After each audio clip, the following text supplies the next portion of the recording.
Hurricane Michael, 1 year later. The storm hit the Florida Panhandle last October as a Cat 5, and it caused massive destruction. We remember it so well. So you're looking now at Sky 4 drone video that we shot just this week as News4JAX returned 12 months later to the areas where Michael devastated families, business owners, cities, towns that rely on tourists. The eye of the storm went right through Tyndall Air Force Base. It decimated entire buildings, scattered debris across the base. This is a look at some of the buildings 12 months after the storm hit. There's still a lot of work to be done despite continuous efforts to rebuild. News4JAX reporter Jennifer Reddy went back to the base to see how the rebuilding efforts are going 1 year later. What struck you the most?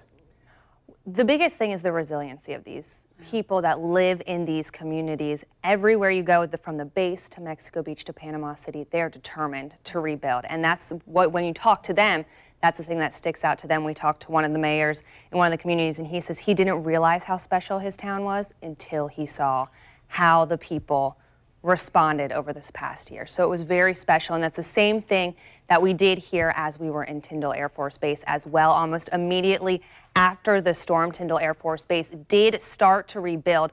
But as you can imagine, it's a very slow process, and a lot of that is because some of the construction does require approval from Congress. We had an opportunity to walk around the base, and still 1 year later, there are very visible signs of Hurricane Michael's wrath.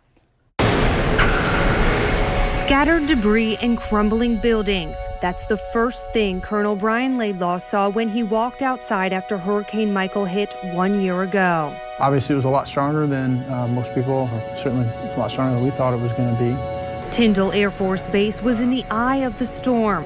Thousands of airmen and their families evacuated ahead of time, while Colonel Laidlaw and more than 90 others rode out the storm in two of the strongest buildings on base.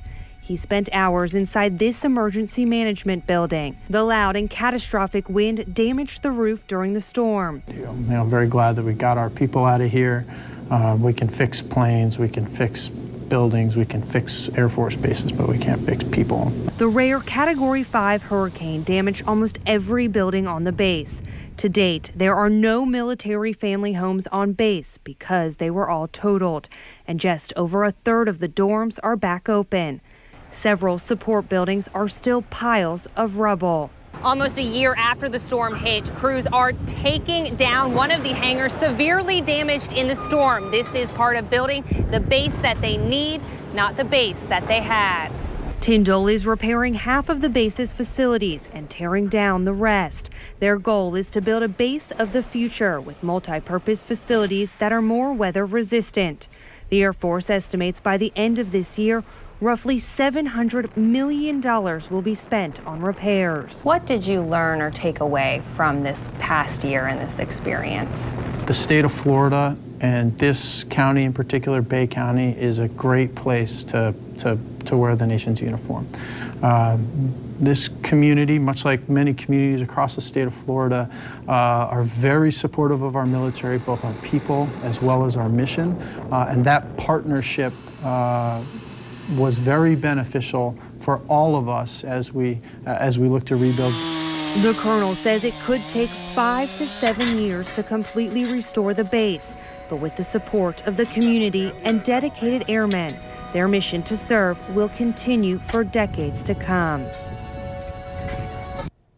The commander says he is happy with the progress they are making, adding things are going as well as expected. In fact, despite the continuous efforts to rebuild, the Air Force says the base is flying more F-22s than they were before the storm. Yeah, I think that there is an expectation because when a storm passes, unless it directly impacted us, we kind of go back to living our normal lives, and we assume that, a year later that the same happens for other people. That's not necessarily the case, as we're seeing. I mean, it's such a lengthy process. Well, and it's really difficult when you're there. There are portions that look brand new, look like we would see here in Jacksonville, look perfectly normal, and then you'll go a block away, and there's still trees in homes and places that look completely untouched. But I will say, things are returning to normal for them. I mean, when we went there 6 months ago, you saw a lot of people still out and about, a lot more RVs, but now you're starting to see a little bit more normalcy despite still those signs. Kind of the new normal. I was going to say that they adjust to a new normal, and it is what it is. And the normal for them is going to be 5 to 7 years from Right. now. It's going to be a long process, Yeah. and it's a very slow process because they're dealing with things like insurance, construction, like you heard for the Air Force Base. It's all waiting on Congress or waiting on those insurance claims. So it's a process. Did you find that there are things that they took for granted that they don't anymore?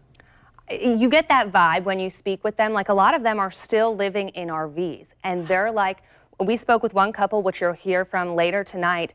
They moved from Ohio, from their home, to live in an RV because this is what was important to them. And this was what mattered, was rebuilding their retirement home and being in Mexico Beach and being part of that rebuilding effort. Incredible, Jen. So, of course, our coverage of Hurricane Michael 1 year later continues tonight, starting at 5 o'clock. Jen's going to take you to downtown Panama City, a place that is supposed to really be busy, vibrant. But 12 months after the storm, popular spots still remain blocked off and damaged. We go beyond the caution tape with Florida CFO Jimmy Petronas to show you what the public has not been able to see and learn what's next in getting downtown. That's tonight.